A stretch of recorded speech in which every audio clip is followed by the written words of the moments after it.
She didn't ask for wealth. She didn't ask for fame. She only wanted one thing, to save her son's life. But when a billionaire overheard her silent tears, he made an offer no one saw coming. Marry me, and I'll save your son. Welcome to Hearts and Billions, where the rich meet the broken, and one moment changes everything. Love, loss, redemption, all in one story. Subscribe to feel every heartbeat. Kids, kindly take me to 1,000 subscribers.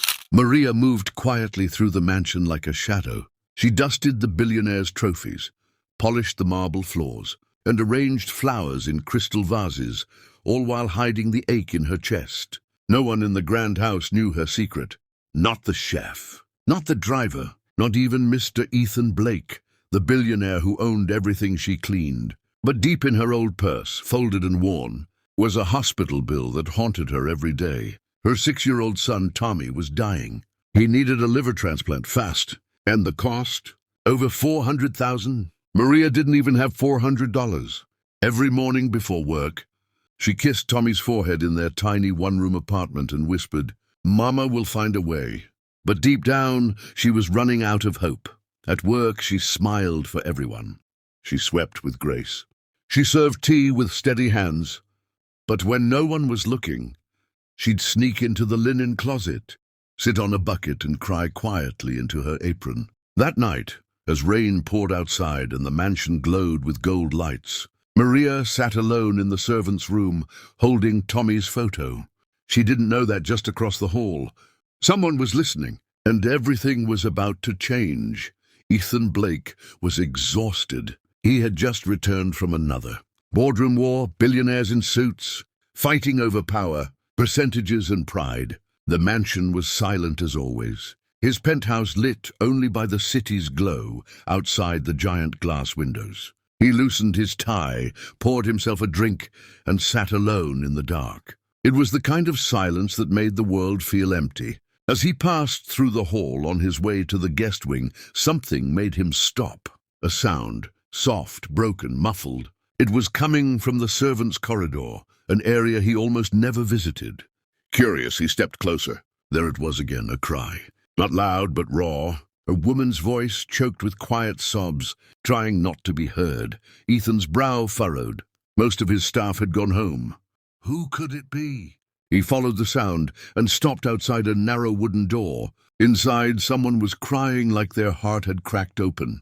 He gently knocked. No response. He slowly pushed the door open an inch and froze. Maria sat on the floor, her head buried in her lap, hugging a worn-out backpack.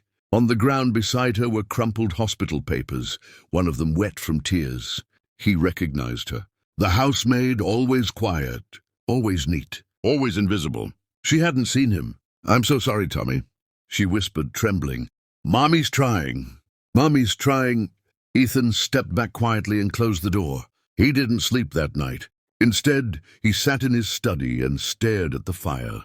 That broken whisper kept echoing in his mind. "Mommy's trying." By morning, Ethan Blake had made a decision. A risky one, a bold one. He was going to find out exactly what Maria was hiding and why her pain felt so painfully familiar. The next day, Ethan sat alone in his sleek office, but his mind wasn't on business. It wasn't on the contracts, the new investments, or the phone that kept buzzing on his desk. All he could think about was her, Maria's trembling voice, her tear-stained face. The name she had whispered with such desperation, Tommy. It stirred something deep inside him, something he hadn't allowed himself to feel in years. He opened his drawer and pulled out a small velvet box. Inside was a hospital wristband, faded with time. It belonged to Adam, his little brother. Adam had died at the age of 7. Same disease. Same transplant that came too late. Ethan was just a teenager then, powerless, angry, grieving. That day changed his life forever. It was the reason he built his empire, the reason he buried himself in work. He told himself success would protect him from ever feeling that helpless again. But now, here was Maria, a mother living in the shadows of his world, fighting the same battle their family once lost. He picked up her file. Normally he wouldn't snoop, but this time he needed to know more. Single mother? No husband listed. Income, barely enough for rent. Child, Tommy Delgado, age 6. Medical note, Liver transplant required. Urgent. He sat back, heart pounding. Ethan had the power now. He had more than enough money to save that boy in minutes. But it wasn't just about money anymore. It was about a second chance. Maybe, just maybe, helping Maria and Tommy was a way to redeem the part of himself that never healed. Later that afternoon, Ethan walked into the mansion while Maria was scrubbing the staircase. She looked up, startled. He never came to this side of the house. He paused, staring at her, this fragile, strong woman who had been carrying so much pain in silence. "Maria," he said, voice calm but steady. "Can I speak with you privately?" Maria froze. Her eyes widened. She nodded slowly and followed him into the unknown. Maria sat stiffly on the edge of a leather chair in Ethan's private study. She had never been in this room before. Everything felt too big, too quiet, too rich. The walls were lined with books she'd never dare touch. A golden clock ticked on the mantel, each sound louder than the last. Ethan stood by the window, hands in his pockets, staring out at the garden. For a long time he said nothing. Maria clutched her apron nervously. Had she done something wrong? Had someone seen her crying? Was she about to be fired? "Maria," Ethan finally said, turning around. "How old is your son?" She froze. "Tommy, he's 6. He nodded. "He's sick, isn't he?" Her breath caught. I'm sorry. "I didn't mean for you to hear anything," she whispered. "I wasn't trying to get sympathy. I've never asked for help. I know," he interrupted gently. "You've worked here for 2 years. Never once asked for anything.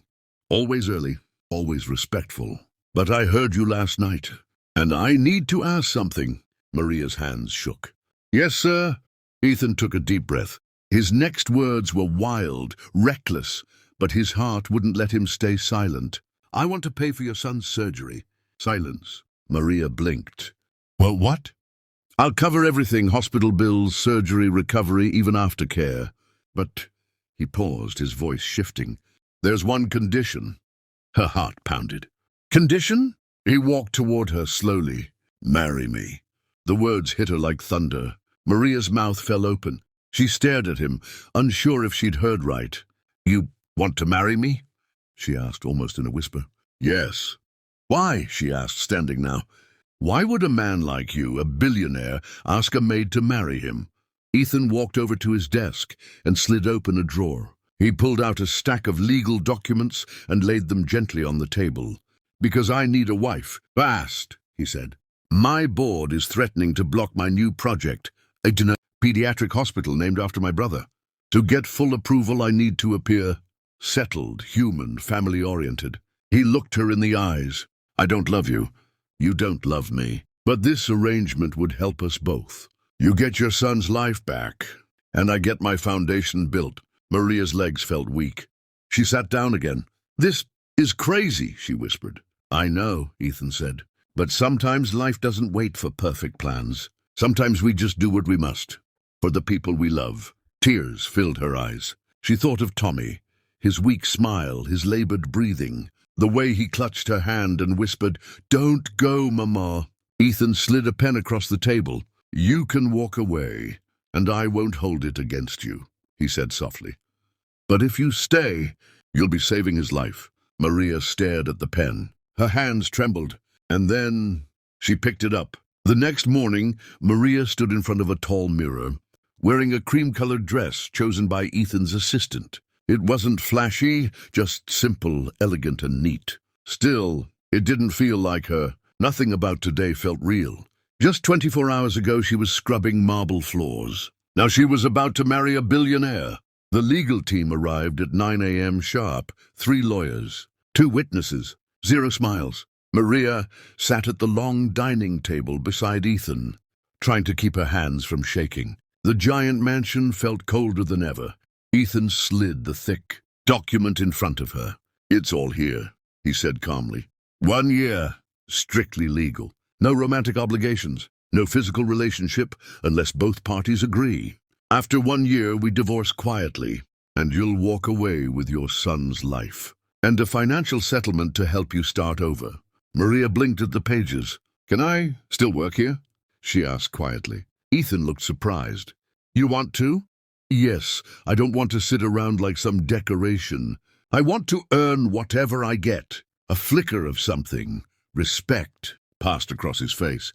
Then yes, you can continue to work if that's your wish. Maria looked over the final page. The words blurred in her eyes. This wasn't a fairy tale. There were no flowers, no kiss, no vows of love. Just legal signatures and cold protection. Still, Tommy's face filled her mind. His tiny hands, his hospital bed, his voice saying, "Mommy, don't let me die." She picked up the pen and signed. Dada. Later that day, Maria was whisked away to a quiet city hall with Ethan and 2 staff members. No media, no guests, no cake. Just a quiet official who said, "Do you take this man?" And Maria's soft reply, "Yes." Ethan said nothing afterward. No congratulations, no smile. Only a brief nod. And just like that, Maria became Mrs. Maria Blake, a billionaire's wife by contract. Dada. Back at the mansion, the staff was stunned. Whispers ran like fire through the halls. Some smiled politely. Others looked at her like she didn't belong. Maria didn't blame them. Even she didn't feel like she belonged. Ethan handed her a new room key. "From today, you stay in the East Wing," he said. "It's more private and safe." She nodded, clutching the key. "Your son's paperwork has been sent to the hospital. The surgery will be scheduled this week." Tears filled her eyes. "Thank you. He raised a hand gently. "We made a deal, that's all." Then he walked away, leaving her in the hallway, dressed like a bride, holding a room key and a storm of emotions. And that night, alone in a bed with silk sheets and no warmth, Maria cried herself to sleep, not because she regretted the decision, but because she had never felt so far from home. Maria stood at the top of the grand staircase, looking down at the crowd below. Polished shoes, diamond necklaces, laughter that floated like perfume in the air. Ethan was hosting a private charity dinner for his elite investors. Her first public appearance as Mrs. Blake. But to Maria, it felt like she had stepped onto another planet. She smoothed her dress and took a breath. The fabric still felt stiff, the pearls on her neck too heavy. Her heels ached, and her hands wouldn't stop trembling. Below, the whispers had already begun. "That's the maid, isn't it? He married her. Must be some publicity stunt. There's no way it's real." Maria forced a smile as Ethan walked toward her in his tailored black suit. He looked confident, unreadable, but as he took her hand and led her into the room, she felt his grip tighten, like he knew what was happening. "Smile. You're my wife now," he whispered without looking at her. They moved through the room like royalty. Cameras clicked, eyes followed. But Maria felt like she was made of glass, seen but never accepted. At the table, one woman leaned forward with a plastic smile. "So, Maria, what's it like being Cinderella?" Maria swallowed hard. "I'm not Cinderella," she said quietly. "I'm just a mother doing what she has to for her son."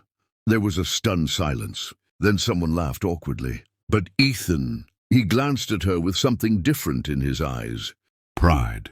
Dada. Later that night, back in the mansion, Maria peeled off her dress and sat on the floor of her luxurious new bedroom. She opened a small wooden box, Tommy's drawings.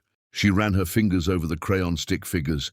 The words in childish handwriting, "Me and Mommy and a big strong daddy." Tears slipped down her cheeks. She had everything now, riches, status, a mansion, but she felt more alone than ever. Dada! Across the hall, Ethan stood on his balcony, drink in hand. The night was quiet, but his mind wasn't. Maria had faced the wolves tonight, calm, graceful, fearless. He hadn't expected that. He thought she'd break, but she didn't. She stood beside him, head high. And for the first time, he realized, maybe this wasn't just a contract anymore. The hospital room was quiet except for the soft beep of machines and the gentle hum of air conditioning. Maria sat by her son's bedside, brushing his hair with her fingers. Tommy was weak, pale, but smiling, his tiny hand wrapped tightly around her thumb. The door creaked open. Maria looked up, surprised. Ethan stood there awkwardly, holding a toy truck in one hand and a paper bag in the other. "I didn't know what 6-year-olds like," he muttered. "So I just guessed." Tommy's eyes lit up. "Is that for me?" Ethan stepped closer and placed the truck in the boy's lap. Yeah, it's yours. Tommy grinned. You're the man from the big house. Maria smiled gently. Tommy, this is Mr. Blake. Tommy tilted his head, studying Ethan. Are you my new dad? The room froze. Maria's face turned red. Tommy, no, sweetie, he's just helping us. But Ethan knelt down beside the bed. He looked Tommy in the eyes and said, I'm someone who cares what happens to you. That count? Tommy nodded slowly. Yeah, it counts. Over the next few days, Ethan started visiting more often. Not out of duty, but because something was changing in him. Something soft, real. He brought puzzles. He read stories. He even learned how to make animal balloons badly, but Tommy laughed every time they popped. One afternoon, Maria walked in to find them both asleep, Tommy curled up beside Ethan, holding his arm like a teddy bear. She stopped in the doorway, hand over her heart. The sight broke her, not with sadness, but with something dangerously close to hope. Dada! A week later, as they waited for the final transplant prep, Tommy tugged Ethan's sleeve. Mr. Blake? Yeah, buddy. Can I call you Daddy? Ethan didn't answer right away. He looked at Maria, whose eyes were wide, tearful, unsure. He turned back to Tommy and smiled gently. You can call me whatever makes you feel safe. Tommy grinned. Okay, Daddy. And Ethan felt something crack inside him. Not pain, not fear, but love. Raw and terrifying love. The contract said it was just business. The wedding was staged. The title was temporary. But no one told their hearts. Dada! 1 month later, Maria found herself waking up earlier than usual. Not to scrub floors or polish chandeliers, but to make Ethan's coffee just the way he liked it. Black, with 2 cubes of ice. She told herself it was nothing. Just routine. Just habit. But when she set the cup beside his newspaper and he looked up, smiling softly, her heart fluttered. And that was dangerous. Ethan had changed too. He no longer treated her like part of the staff. He listened when she spoke. He watched her when she wasn't looking. He even laughed at her bad jokes, something the old Ethan never did. One morning, they ended up in the kitchen at the same time. Maria was barefoot, wearing one of Ethan's oversized sweaters, holding a bowl of pancake mix. Are you cooking? He asked with mock surprise. Trying, she said. Tommy said I burn less now. Ethan chuckled. I like burnt pancakes. Maria raised an eyebrow. You're lying. Maybe, he said, smiling. But I like watching you try. That made her laugh. And suddenly, the silence between them wasn't awkward anymore. Dada! Later that week, it was raining outside, heavy and gray. Maria stood at the window, arms folded, watching the drops slide down the glass. Ethan walked in behind her. You okay? I'm just scared, she admitted, of getting used to this, of forgetting this isn't real. He stepped closer. Does it feel fake to you? Maria turned. Their faces were inches apart. I don't know what it feels like anymore, she whispered. He looked down at her lips, then back into her eyes. His hand reached up, then stopped midair. I told myself I wouldn't cross this line, he said. But you've made it hard, Maria. Her heart was racing. She stepped back. You don't have to say anything, I get it. This was never supposed to be. Ethan cut her off gently. I know what it was supposed to be, but that was before I saw you with Tommy, before I heard you laugh. Before I started waking up and wondering where you were in the house. Maria's eyes filled with tears. But when the year ends, then what? Ethan didn't answer, because even he didn't know anymore. Dada! Across the hall, Tommy sat at his drawing table, sketching a picture of his family. A tall man with brown hair, a woman in a dress, and a little boy between them with a smile. He wrote one word above the drawing. Forever. The morning began with sunshine and laughter. Maria and Ethan were in the garden with Tommy, flying a kite. His cheeks were pink again, his laughter bright and strong. It was the first time in months he'd run without wheezing. The transplant had gone well. The doctors were hopeful. Hope that dangerous, beautiful thing had returned to their hearts. I'm going to fly it higher than the clouds. Tommy shouted, sprinting across the grass as Ethan jogged beside him. Maria watched them from a bench, her hand over her heart. They looked like a real father and son, like a real family, like a dream she didn't dare speak aloud.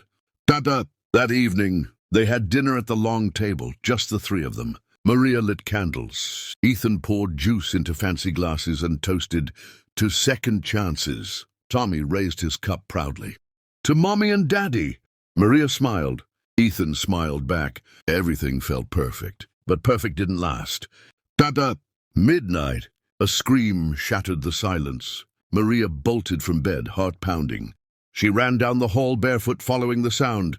Tommy was on the floor, curled into himself, vomiting, shaking violently. His skin was pale, too pale. His tiny body trembled like a leaf. "Tommy!" Maria shrieked, dropping to her knees. "No, no, baby, stay with me." Ethan ran in seconds later, still buttoning his shirt. "What happened?" "I don't know, he just started shaking," she cried. "Something's wrong!" Ethan scooped Tommy into his arms and sprinted to the car. "Get in now!"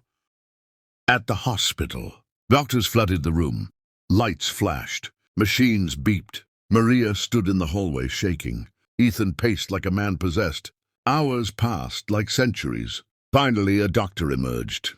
"There's a complication. A rejection. The liver is struggling.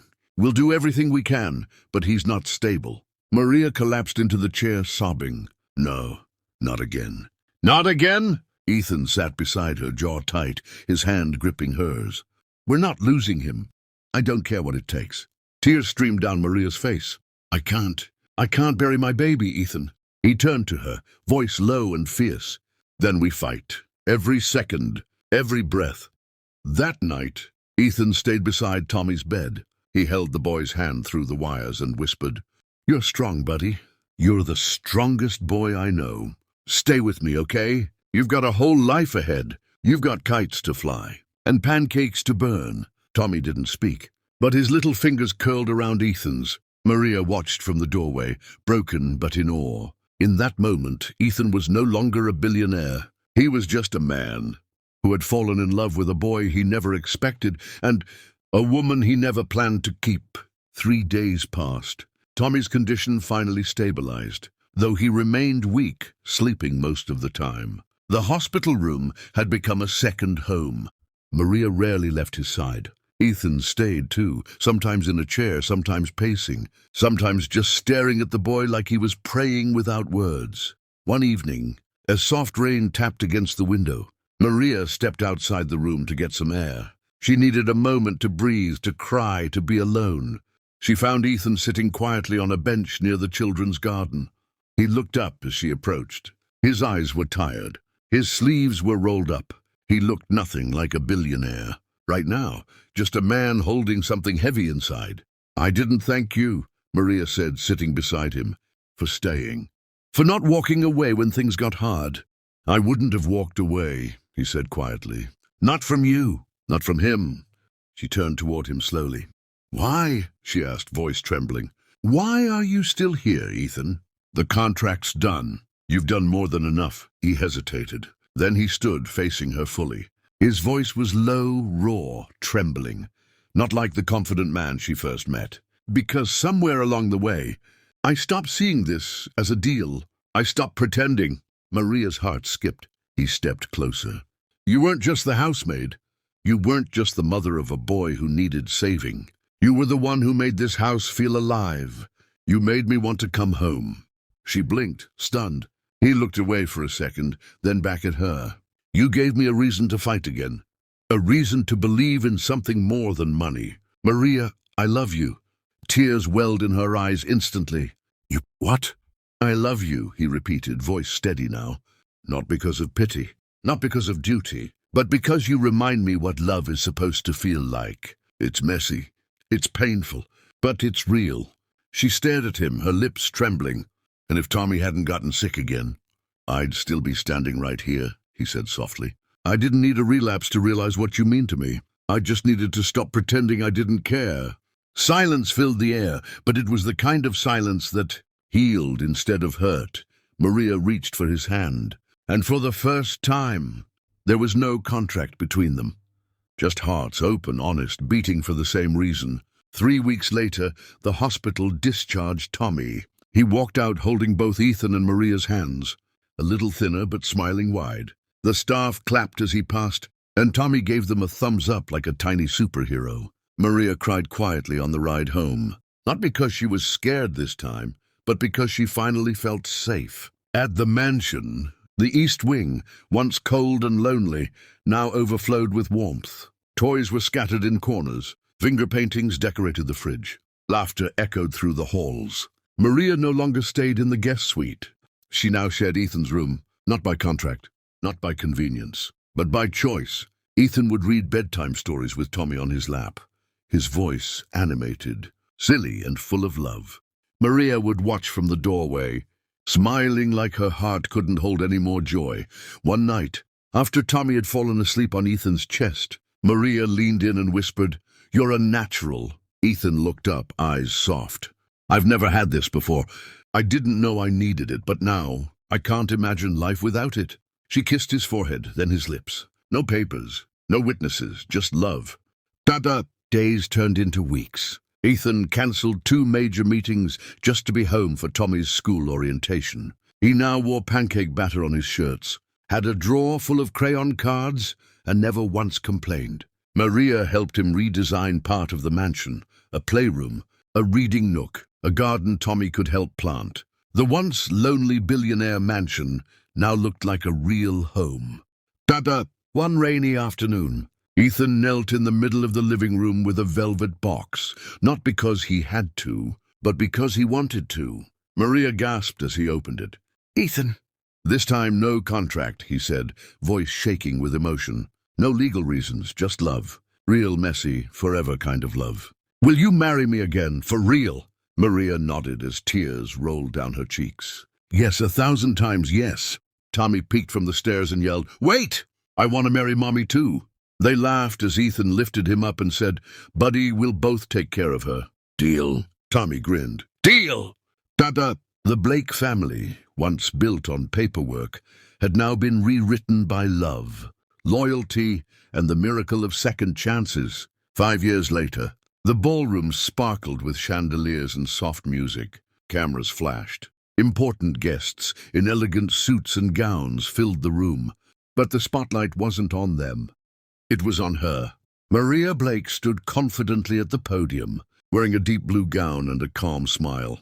Her once calloused hands now held a microphone. Her voice, once silenced by shame and poverty, now echoed across the room. 5 years ago, she began, I was cleaning floors in this very house, afraid, invisible, and praying every night for a miracle. That miracle didn't come from money. It came from compassion, from a second chance, from love. She turned slightly toward the front row, where Ethan sat proudly beside a much taller Tommy, now healthy and glowing. The Blake Foundation for Children's Health, she continued, has now saved over 1,000 children in 10 countries. But this mission started with one, my son. Applause roared through the room. Maria stepped back as Ethan walked onto the stage and kissed her forehead. "This woman," he said into the mic, "taught me what legacy really means. Not wealth, not buildings, but impact, family, love." Ta-da! Later that night, Maria walked barefoot through the same garden where Tommy once flew his kite. The stars above twinkled, and laughter spilled from the ballroom behind them. Ethan wrapped his arm around her waist. "You look powerful up there."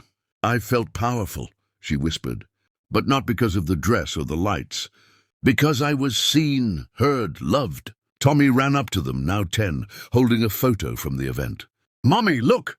They put your name in gold." Maria took it, smiling. Her name, not just Mrs. Blake, but Maria Blake, survivor, mother, wife, CEO, and now a voice for thousands. Ta-da! And just like that, the woman the world once overlooked became a queen in her own story,